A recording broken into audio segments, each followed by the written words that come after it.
Shouldn't take on student loan debt unless you absolutely 100% guaranteed that you will commit to graduating, because our school system's fake. We have fake money. The Fed prints as much as they want. What is this mysterious high-paying job? They're not, most people invest in the stock market. I don't invest in the stock market. I also don't pay taxes. And I don't use my own money. Why? Real estate. So I'm not saying you should invest in real estate, but if you understand the word real estate from Espanol, real estate is real, royal estate. Royal estate. That's why the rich invest in real estate. Okay? Royal. Even today. Even in cyberspace, it's called intellectual property. Real estate. All right? So it's very, very different. So I signed up, signed my name, sat down on the course. 3 days later, at the end of the course, he was a great instructor because he was a real estate investor. He didn't need the money. And that's when you know the guy is real, because you could tell he didn't need the money. He liked teaching. He liked inspiring people. So it's just like my rich dad. He says, you don't need the money. So then the next thing he said at the end of the program, he says, when you leave this program, it's 3 days, Friday, Saturday, Sunday, he says, your education begins now. What you do at the end, as Kenny says, you get through the process of the 3 days and you start again. That's the process. So he says, at the end, when you end Monday morning, your job is to look at 100 properties. 100 properties in 90 days. Take everything I've taught you and look at 100 properties. That was the start. So naturally, 30 guys and 30 guys, 35 guys in the class, they all say, okay, yeah, we'll all do it. We all break into little teams. And as you know, by Tuesday, they all quit because they're too busy. They got into the school, they didn't start here again.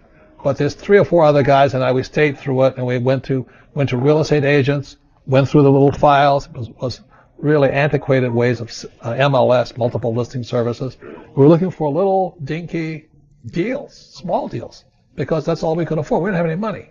The thing about debt, there's good debt and bad debt. So this is going to be the lesson today, is there's good debt and bad debt. And if you only have bad debt, which I classify student loan debt as bad debt, the main reason it's bad debt is because it's the worst possible type of debt. You see, if I get into trouble as a businessman with debt, I can declare bankruptcy and I'm clean. But the trouble with student loan debt, you can't do that. It hangs around your neck for the rest of your life. So if you're a student, you shouldn't take on student loan debt unless you absolutely 100% guaranteed that you will commit to graduating.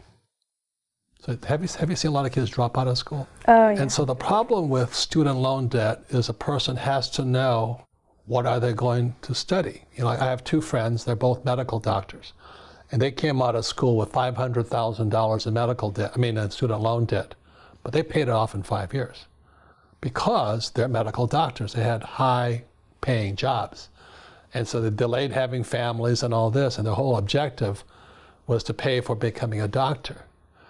But I think you have friends who have no idea what they're going to school for. Yeah, so I have this friend, and she's changed her major like 3 different times, from business to now nursing, and it's a lot of money, and she still has no idea what she wants to do. And she tells me, she's like, Alex, I want to change my major from nursing, but I'm already practically done, and I can't pay back this debt, so she's stuck with the nursing career, and she doesn't even like it. When I was your age, like I think I said earlier, is that my classmates were making like $110,000, $120,000 a year, which is not much money.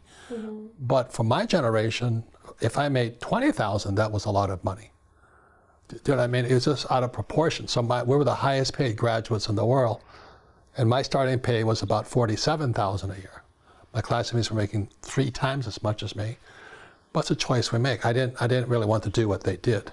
Yeah. So I had to join a labor union. As ship's officers, we had to join the MMMP, Masters, Mates, and Pilots, which meant we were labor union guys. So labor union guys make more money. And Nothing personal, but I don't want to be a union member. So I joined Standard Oil of California as a shipping officer, and then I didn't have to join the labor union. But I only got $47,000 a year. That was the difference.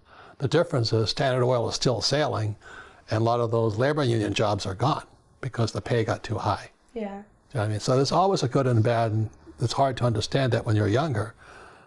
But I knew when I was 22 years old, I didn't care if they paid me $100,000 a year. I wasn't going to join a union. It was just principle. My father, poor dad, was head of the teachers union. And from what I saw, I didn't want to be a teacher, and I didn't want to be a union member. So it was kind of youthful exuberance on things. Okay? But anyway, today it's harder because you don't know what is this mysterious high-paying job. And even lawyers today are having a hard time because they don't need that many lawyers, which is a good thing. And there's artificial intelligence, which is replacing a lot of the high-end jobs. Like even accountants today, they don't need accountants because artificial intelligence can do a lot of the work for them.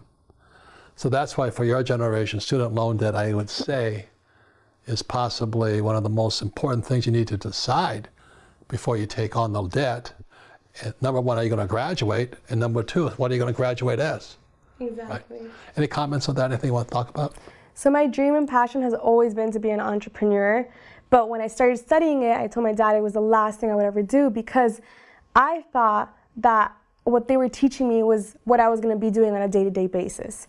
But these teachers aren't actually practicing what they're teaching. And so they give you this wrong conception of what you're studying.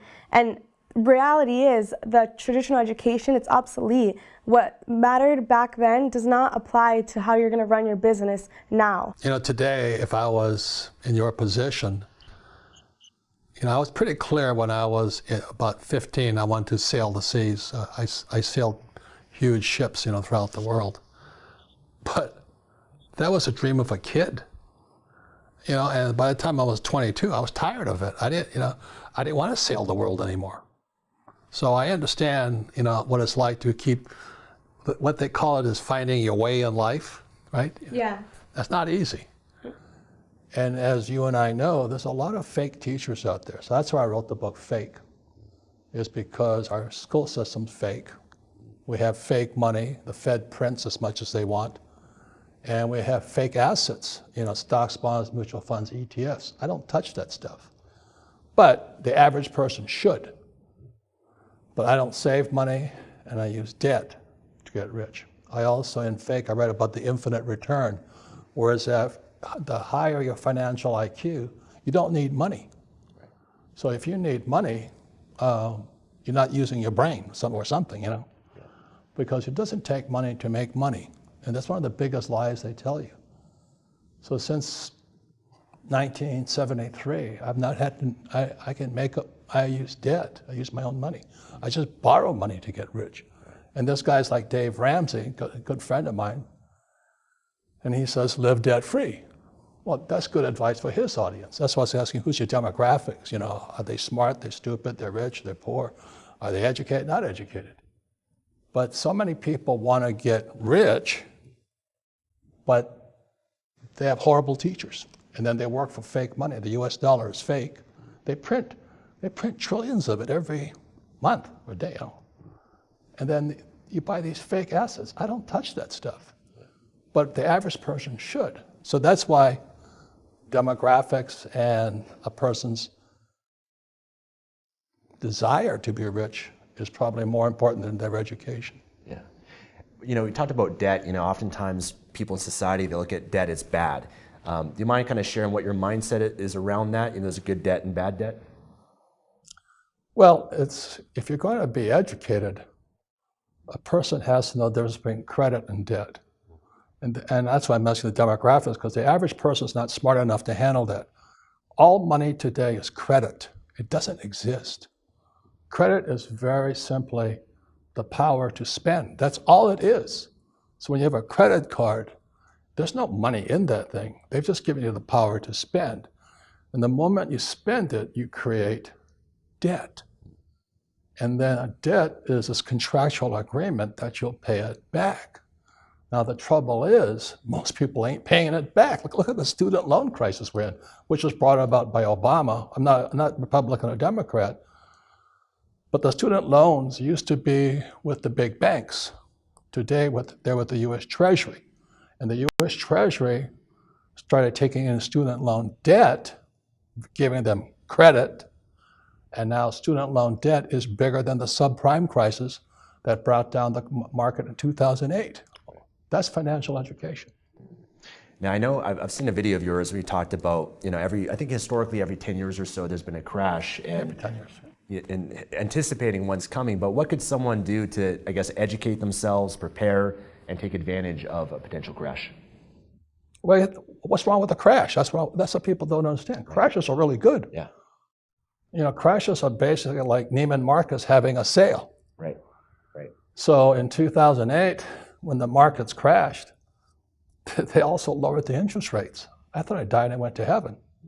That means I get my debt cheaper. Yeah. So when the markets crashed, my partners and I borrowed $300 million and we bought more property. Wow.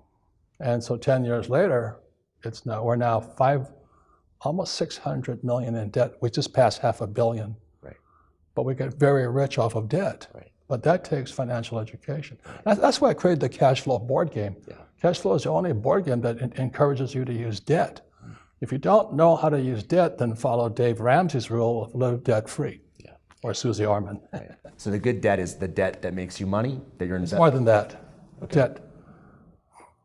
Debt is power. Yeah. Money is credit today. Yeah.